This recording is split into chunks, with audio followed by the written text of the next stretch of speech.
Assalamualaikum warahmatullahi wabarakatuh. Perkenalkan, nama saya Nurul Lalatul Fajriyah dari jurusan Psikologi Universitas Esa Unggul. NIM saya 2020 07 01 040.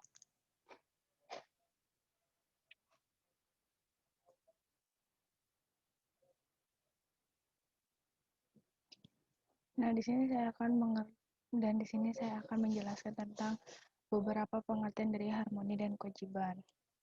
Nah, supaya dapat memahami apa itu harmoni, kewajiban, dan hak secara utuh, maka berikutnya disajikan beberapa pengertian sebagai berikut.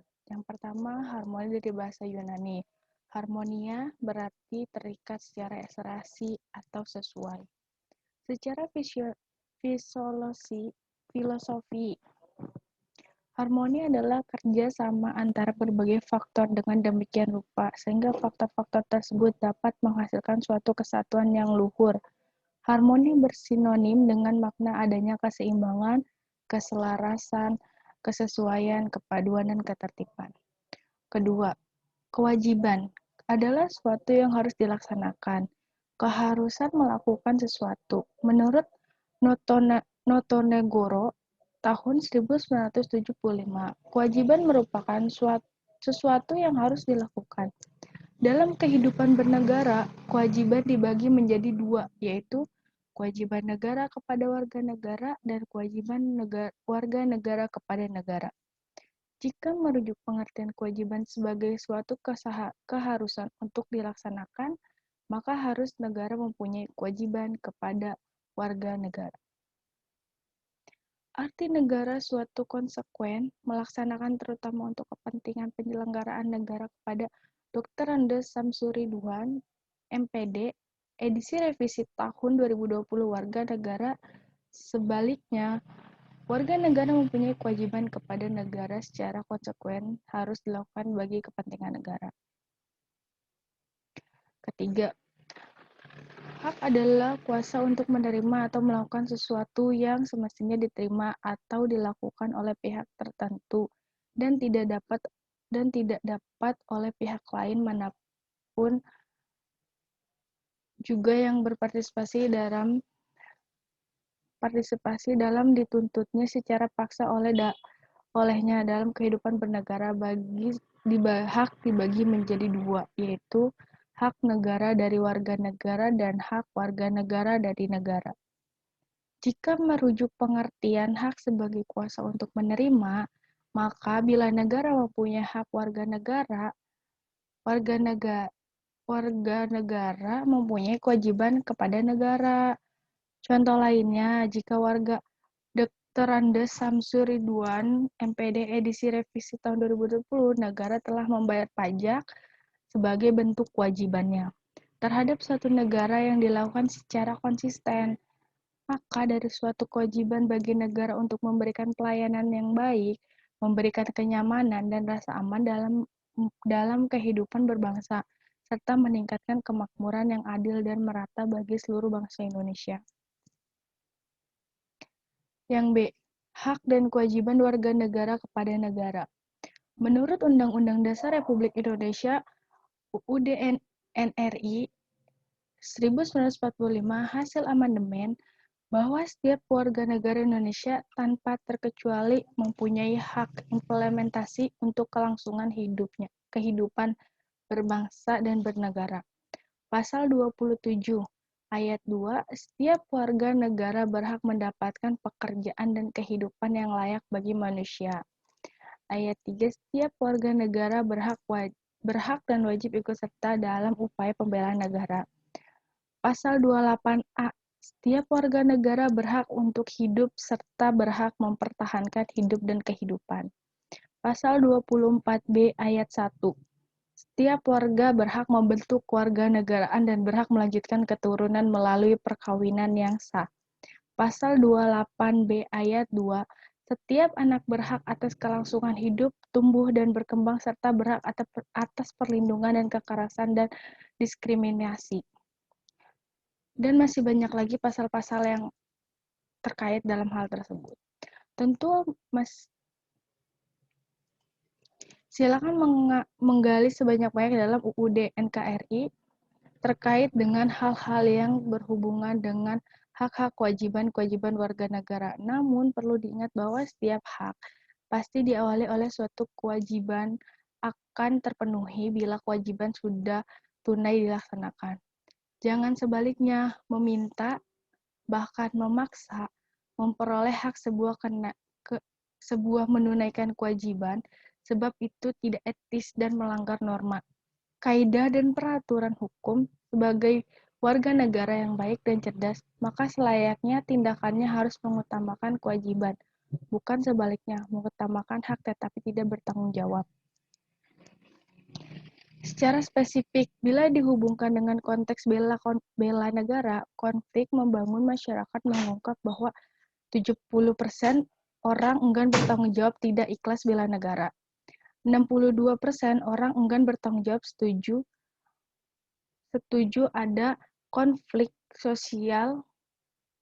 76% orang enggan bertanggung jawab.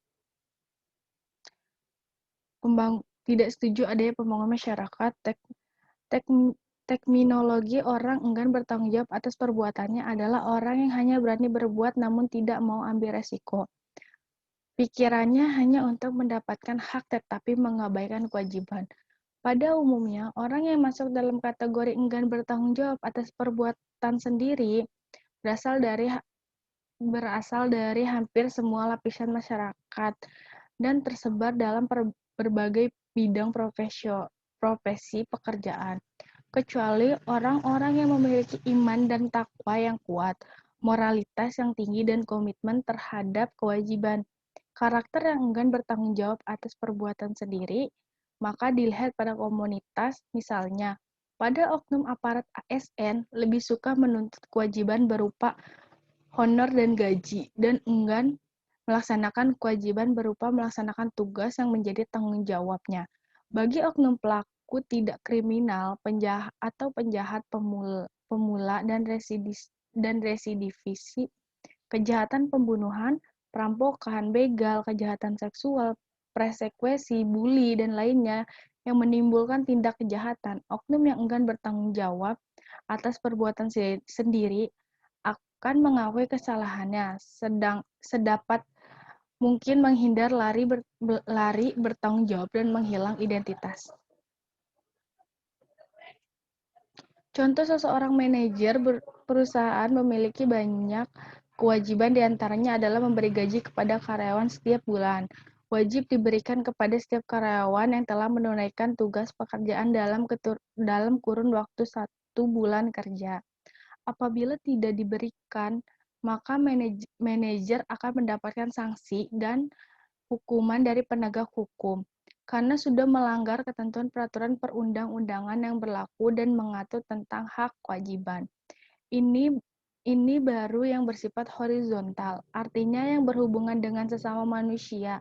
Bila kasus sang manajer ini dikaitkan dengan tanggung jawabnya sebagai umat beragama, maka keputusan manajer tidak memberikan hak kepada karyawan dapat dipastikan akan mendapat sanksi norma agama sesuai dengan ajaran dan kepercayaannya. Paling tidak akan mendapat sanksi dosa dari Tuhan Yang Maha Esa. Contoh perihal kewajiban manusia yang bersifat informal tersebut adalah sebagai berikut. 1. Kewajiban moral. Mencakup kewajiban manusia yang berkaitan dengan tindak atau perilaku yang apabila dilaksanakan secara benar dan tepat akan memenuhi norma-norma moral. Namun bila tidak dilakukan secara benar akan menjadi degradasi atau penyimpangan. Pada hakikatnya, kewajiban merupakan komitmen moral seseorang untuk mengerjakannya. 2. Kewajiban sosial. Manusia adalah sosial atau zoon politikon. Selalu berinteraksi dengan manusia lain. Pemenuhan tanggung jawab sosial sebagai konsekuensi logis adanya hubungan antar manusia yang paling membutuhkan. Simbiosis mutualisme. Untuk mencapai tujuan, kebahagiaan, dan harmonisasi dalam kehidupan. 3. Kewajiban universal atau umum. Suatu tindakan atau berlaku setiap manusia di dunia untuk melakukan tindakan yang sesuai dengan norma-norma hukum tentang benar atau salah. Salah satu bentuk kewajiban universal ini misalnya setiap manusia wajib menjaga fasilitas umum, melestarikan kebudayaan, menjaga lingkungan sehingga tidak terjadi polusi di air, darat, dan udara.